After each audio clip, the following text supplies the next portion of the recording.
Hello. Have you had lunch? Don't fall asleep, la. Okay, so this morning was all about experience management. This morning was about the customer interaction. It was about the intelligent enterprise. What I attempt to do in the next 30 minutes is take you through some real use cases of where our customers have actually used machine learning, artificial intelligence, and the intelligent enterprise. In positioning the intelligent enterprise to you, I'm going to use the metaphor of autonomous and electric vehicles. And in doing so, autonomous vehicles and the intelligent enterprise does a few things very well. Number one, they have LiDAR technology, which allows them to see in the dark, in the pitch dark, and they can make decisions. Similarly, in our organization, the intelligent enterprise allows you as a business leader and as a practitioner to go into those areas of your business landscape, your IT landscape, your application landscape, and move into the dark spots. With the Internet of Things, we can start probing your application and your business landscape.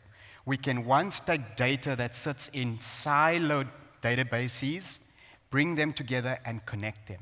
So visibility is very, very important when it comes to the intelligent enterprise. The second thing that intelligent enterprises do very, very well is focus. But not focus for the sake of focus, focusing on the right things for the right reasons. Autonomous vehicles assimilate data at an astronomical rate. They take simulations of trajectories around them, and they make snap decisions very quickly. Very quickly, I can tell a bird from a pedestrian in the street. And so similarly, the intelligent enterprise allows us as IT practitioners and business leaders to start simulating business activities so that very quickly we can take our finite and scarce resources internally and position them at those opportunities, at those activities that yield results. Another thing that the intelligent enterprise drives very, very vociferously is agility. Have a close look.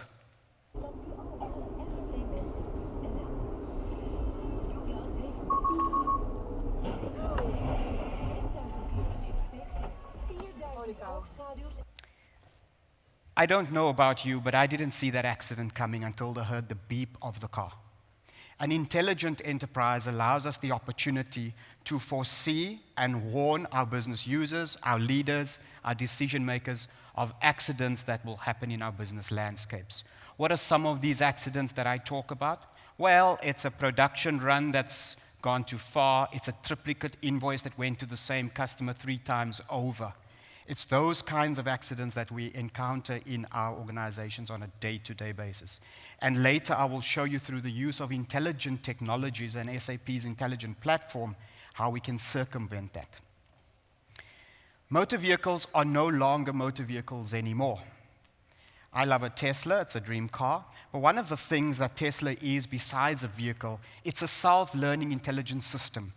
As the vehicle drives, it collates the information, it sends this information to headquarters. It also sends information with other Tesla drivers around it, and quid pro quo. So what you end up having is a self-learning system that shares knowledge on the fly in a federated manner, driving the experience of a Tesla so much greater. It's a fantastic car to drive. Can you put your hands up? Who's driven a Tesla? You've got to drive a Tesla. It's an amazing car. So, look, in 2018, Tesla overtook General Motors to become the largest valued car manufacturer in the US. Why is that? Considering that General Motors makes hundreds of more cars or times of cars than Tesla. Well, not only does Tesla make amazing cars, we heard from Dr. Ariana this morning about the Tesla orbiting the moon or somewhere in outer space. But Tesla does something more significant. They collect data, all right? And the data they collect, according to McKinsey, will be worth over $750 billion in the next decade. And so you've heard the old cliche about data is the new oil. That's kind of very true, because if you think about the intelligence that these vehicles seem to be attracting, the monetization of that data, those algorithms, those learning algorithms that gets created, is worth a pretty penny. So that's the analogy that I'd like to use and possibly reference throughout the presentation around making the intelligent enterprise real.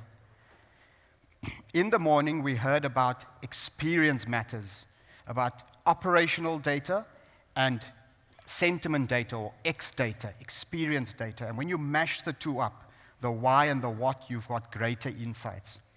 Well, we also firmly believe that to deliver an end-to-end slick customer experience, end-to-end journey, you've got to deliver step change in your productivity. Equally, if not more important, you've got to make sure that you transform your workforce. I've just said to you that data is the new oil. My personal motto is people is the new oil. People are always going to be far more valuable than any commodity. And so what we'll do is we'll peel this away as we go through the next series of presentation. So we have a customer in Spain. It's a hotel group. They have their headquarters in Ibiza.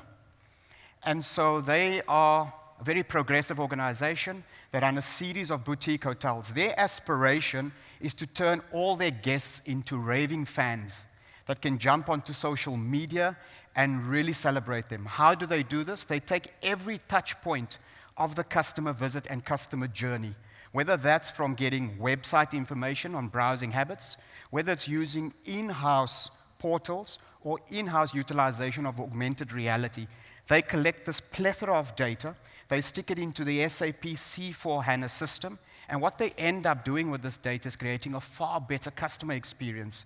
But in addition, they're also populating their marketing database. So their marketing becomes so much more powerful, so much more intimate with customers, and they really talk to you like an individual.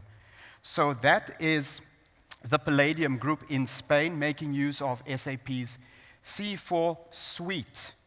And within our C4 suite, we've fundamentally got 4 cloud solutions that we've stitched together. We've got our SAP Marketing Cloud for the Palladium Group. We've got a Commerce Cloud that talks around online trading with us and the whole commercial aspect between organizations. We've got the Sales Cloud, and then, of course, we've got our Service Cloud. Everything related to that customer experience, heightened level of customer centricity, and making sure that we turn guests into fans. Not only applicable for the services industry, any conceivable business can run the same solution. All right? Also not a concept in production today. It's not only about the front-end service and reimagining the front-end service. It's also about the back-end capability. We've got a customer in Switzerland that manufactures power tools and power drills. They're called Healty.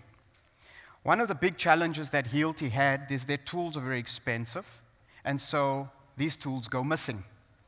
They were inundated with calls from customers buying it, professional customers, and trying to get warranty information. So what they did was they took a sensor, they placed it on every power tool or hand drill, and they loaded a mobile application up against it. So all of a sudden, you took the sensor information, you took the mobile application, and you put the self-support service in the hands of the user. No longer do I need to log a service ticket with Healty. No longer do I have to wait in a queue to listen to some music before someone takes my message. Power goes into the hand of the consumer instantaneously by using intelligent technology. What this has given the organization in terms of productivity gains? Well, number one, as an end user, I can now check up on warranty information. What's my battery life like? How do I replenish batteries? What's the next model that becomes available in the Healty power tools? Number two, geofencing. The minute the power tool leaves the site, I'll get a probe, an SMS, or an instant message saying that's gone out of the geofence. So location settings, very, very critical. I get tool usage information, data-based information. How many people have used this drill? How often has the drill been used? All of a sudden, the intelligence on something as simple as a powerless drill just gives me greater insights into product development as Healty. I get it in a professional for my own productivity, but Healty as an organization can use this data to their advantage to augment and supplement the next models of their device. Last but not least, maybe a funny one, but true, holes as a service. Professional teams were now saying, okay, I don't only want to buy a drill, I want to buy 5 other tools, but I'm going to create 15 holes, so quote me on the fleet of tools that I will use based on utilization. It's a little bit rich for my blood, but if you think about it, Healty now needs to change their business model to accommodate for holes as a service. All of a sudden, they have to re-engineer their business processes. They have to move from a product company to a service company. That is a game changer. The intelligent enterprise allows you to do this. So when we talk about, in the morning, when we spoke about creating alternative business models, this is exactly what we're talking about. A once brick and mortar organization called a bank now moves into online interaction. No different to Healty. So that's step productivity in the front office, in the Palladium Group, with end customers, very intimate. This is a little bit further removed, but still in the back office transformation. Back to the analogy of the electric car or the autonomous car. An electric car has got 18 moving parts. A proverbial vehicle has got 1,000 moving parts. The point here is that the cost of ownership to run an electric car is far lower than an old car. All right? Similarly, SAP has got a long pedigree and history of 45 years of business applications in production. Our new S/4HANA application, I will akin that to the electric car. Lower cost of ownership, greater speed, better control, greater safety, more business insights, more business capability for you as end users. Cost of ownership from an IT perspective is driven down.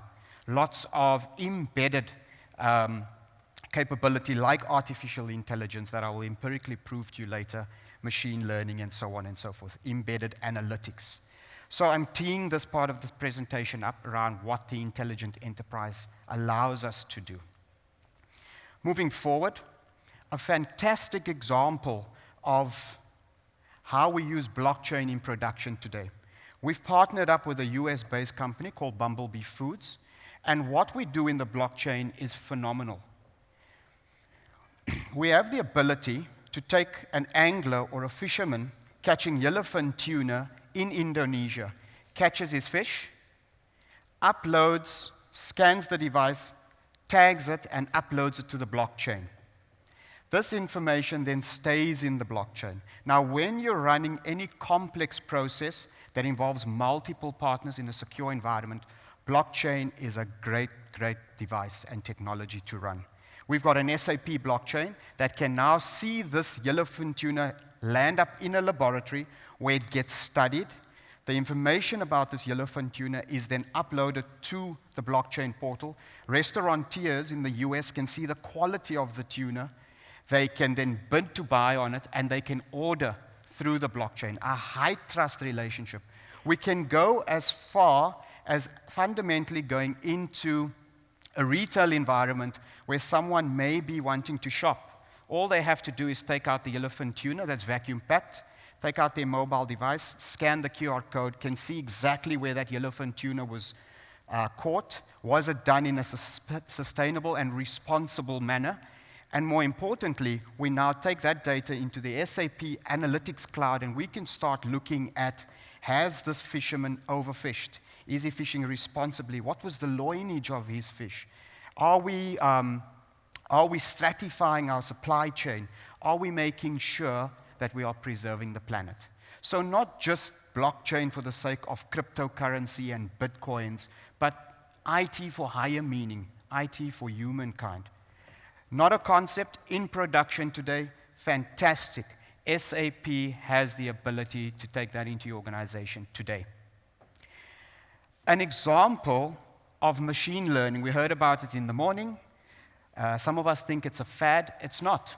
We work particularly with a company, a chemicals company in Europe, around machine learning on a very particular department of theirs called finance, and within finance, a solution called invoice matching.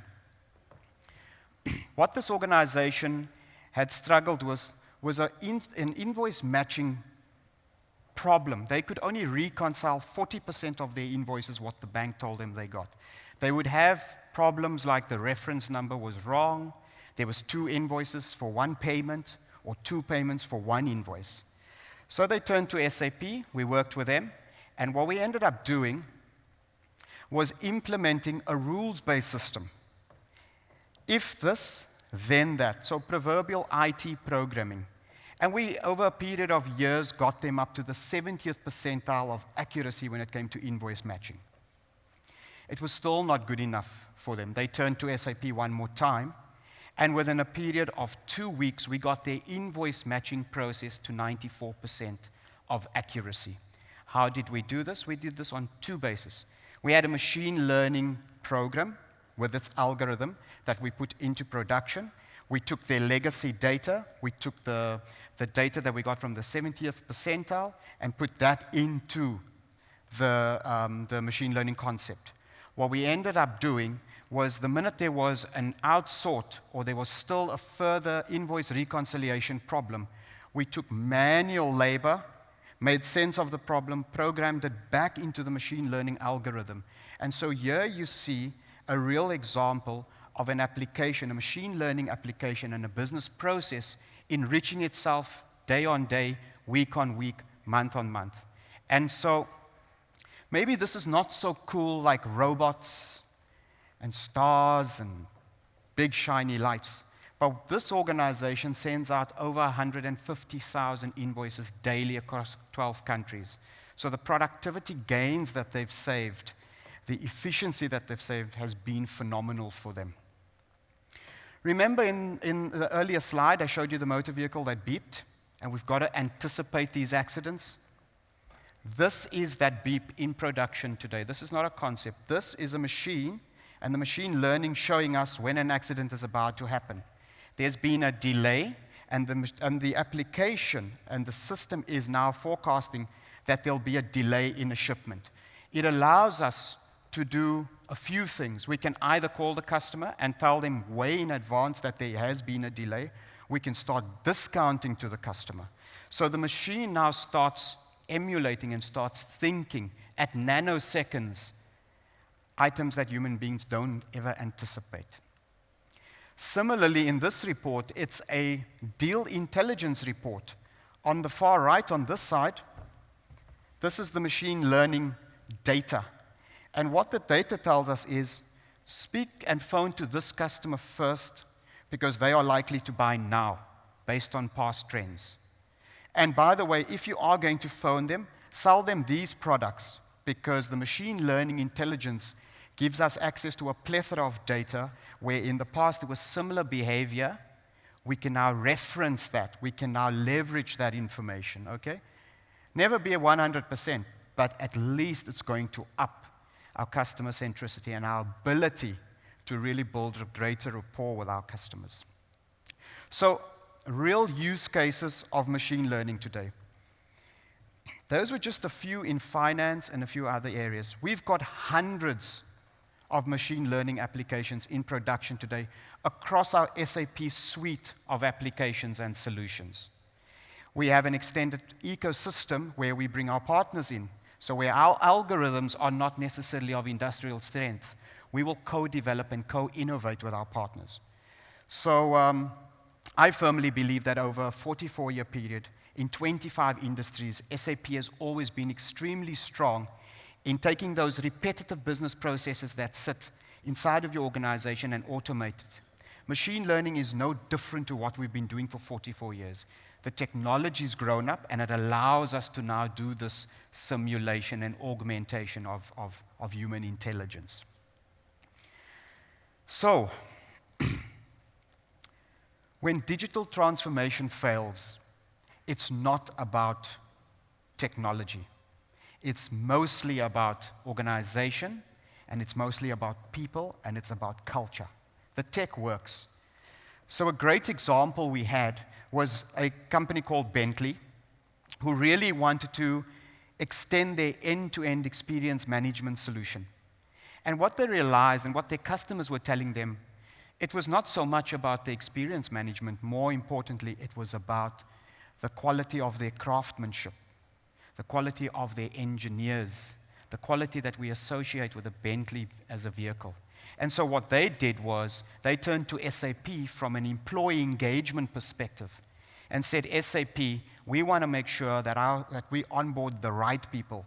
We want to attract the best talent, the greatest engineers. We want to make sure that we burn a learning culture. So they turned to our Success Factors suite of solutions. And in the Success Factors mobile application, we now have the ability to onboard the right people, create buddies, make sure that they are getting into the organization and being productive sooner than later. But we also know that all employees need KPIs that roll up in a balanced scorecard all the way to the highest level so that there's no resistance to change in the organization. Similarly, we do know that we need a learning platform. The back office, the front office, the engineers, the artisans need to learn. And so we created this learning portal for them through our SuccessFactors application. And the beauty in all of this is that we can also extend machine learning to our SuccessFactors engine inside of your organization. So you know, in Google or Amazon, some people that bought this also bought this and like that. We can now do that in real time in the organization, right? Joe Soap is in this position. He has consumed this training material, and this will be of value to you. So we can do personal propositions to our staff, right? We can take them and say, well, someone that has been on your career path, that has excelled through the organization, has been through this set of learning, this set of enablement, highly recommended. So very quickly, we put learning, organizational happiness, building that psychological contract with your staff member in the hands of the staff member. Very, very powerful. Another use case is not only about the employee administration. A great gas company we're working with in the UK is making sure that each and every one of our staff members out in the field or in the boardroom have the data at their disposal, the data that they need to run their job. This customer is using S/4HANA. This customer is using our analytics engine. This customer is using our digital boardroom. This is critical, but this is not new. We've been dreaming about this for 20, 30 years. The reality is that the technology is now available to do all of this. So all the way from the CEO at the highest level, at the balance sheet, can drill down to the transactional level of where a pothole needs to be repaired. We can link that to our spatial information and overlay how we have maintained, how we have expended, and all of a sudden have one single version of the truth. So again, data at our disposal. I don't know about you, but when I was an ERP guy, I don't remember the day I enjoyed using my ERP system because I needed that transaction code. Well, with conversational user interfaces, it's very simple. Like you speak to Siri or Cortana, you can now say, please show me my leave balance, or I'd like to take leave on the 15th of December, and the application will fill out the leave form for me. Right? Conversational UIs allow us to do that. We worked with another customer. They had some very repetitive tasks that their users were calling them on all the time. So what they ended up doing was turning to SAP for us to create some chatbots. So chatbots are a very powerful construct because it makes the user feel as if they're talking to someone out there. But if you look at frequently asked questions or knowledge articles from a website, it's a very mundane way of doing things. But because we get these repetitive questions, we can rig this up to our intelligent enterprise, our ERP system, and we can build a knowledge base that's cached and give you the information with a fair degree of certainty. So chatbots in production today, SAP does this. We bought an organization called Recast AI a few years ago, and we've embedded that into our landscape. This is an interesting one. This is about handwriting recognition. It's in beta right now. We're just finding a way to monetize it and put it in production. But fundamentally, this is taking an iPad and your smart pen and writing what you'd like to see out of your intelligence system. So in this case, for argument's sake, I wanted to see budgets. But I also wanted to add some additional capability. I wanted to slice and dice. No longer am I dependent on a normal PC. No longer am I also just using my finger to swipe. The intelligence that sits in the machine is talking to your back-end systems, is talking to your federated intelligence system. So a very cool piece of technology, but a very value-adding piece of technology. If you sit with an executive in the boardroom, he doesn't want to go and log onto a PC or get someone to run a report for him. He or she simply jumps onto the iPad, can spatially also see where the funds are being expended. So a feature-rich graphical user interface in making the intelligent enterprise come to life. So, I've taken you through redefining the front end through Palladium and what they've done with the intelligent enterprise. I've shown you just how we've taken Healty from brick and mortar into a services organization, and I've shown you how we underpin that with our resources inside of our organization. How do we make all of this real? Well, we do three things. We talk about the intelligence suite, we talk about the digital platform, and we talk about intelligent technologies. Let's just break that down in the remaining minutes we have. The intelligence suite, and let me just say something right now. I go to many customers and they say, Rudy, we just cannot afford SAP. It's a big, massive system. And I have to say to them, SAP has changed significantly.